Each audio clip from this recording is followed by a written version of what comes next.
ஓம் நமச்சிவாய. நாம் இன்று காணவிருப்பது கார்த்திகை தீபம்.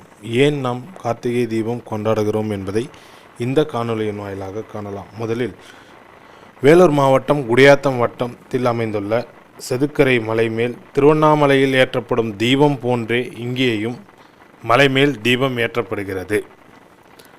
ஏன் நாம் கார்த்திகை தீபம் கொண்டாடுகின்றோம்? பிரம்மாவிற்கும் விஷ்ணுக்கும் தங்களில் யார் பெரியவர் என்ற போட்டி ஒன்று நிலவுகின்றது. அப்போது சிவபெருமான் தான் விஸ்வரூபம் எடுப்பதாகவும் என்னை யார் முதலில் பார்க்கிறாரோ அவரே பெரியவர் என்றும் கூறுகின்றார். பிரம்மா அன்ன வடிவம் பெற்றும் பெருமாள் பன்றி வடிவம் எடுத்தும் பிரம்மா சிவனின் முடியை காணவும் பெருமாள் பன்றி அவதாரம் எடுத்து பூமியை தோன்றி அடியை காணவும் செல்கின்றனர். பெருமாள் தன் தவற்றை உணர்ந்து சிவனிடம் சரணடைந்தார்.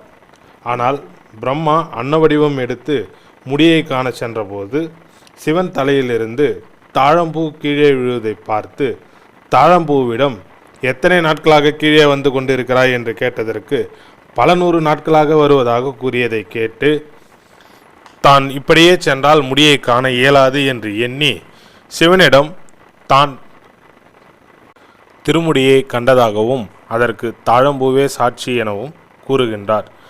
எல்லாம் அறிந்த சிவபெருமான் பிரம்மாவையும் தாழம்பூவையும் சபித்தார். பிரம்மாவிற்கு இந்த பூலோகத்தில் எந்த ஒரு தனி கோயிலும் மற்றும் பூஜையும் கிடையாது என்றும் தாழம்பூவை இனி எந்த கடவுளுக்கும் பூஜை செய்ய உகந்தது அல்ல என்றும் சாபமளித்தார். அவ்வாறு அடிமுடி காணாது ஜோதி வடிவம் எடுத்து திருநாள் இந்த கார்த்திகை தீப திருநாளாகவும் கூறப்படுகின்றது.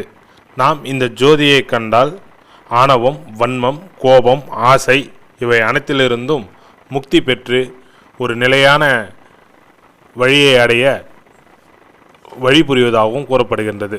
மற்றொரு புராண வரலாறு என்ன கூறுகிறது என்று பார்த்தால், சிவபெருமானின் நெற்றிக்கண்ணிலிருந்து சரவண பொய்கையில் 6 குழந்தைகளாக பிறந்தவர் நம் முருகப்பெருமான். ஆறுமுக கடவுளாக தோன்றியவர்.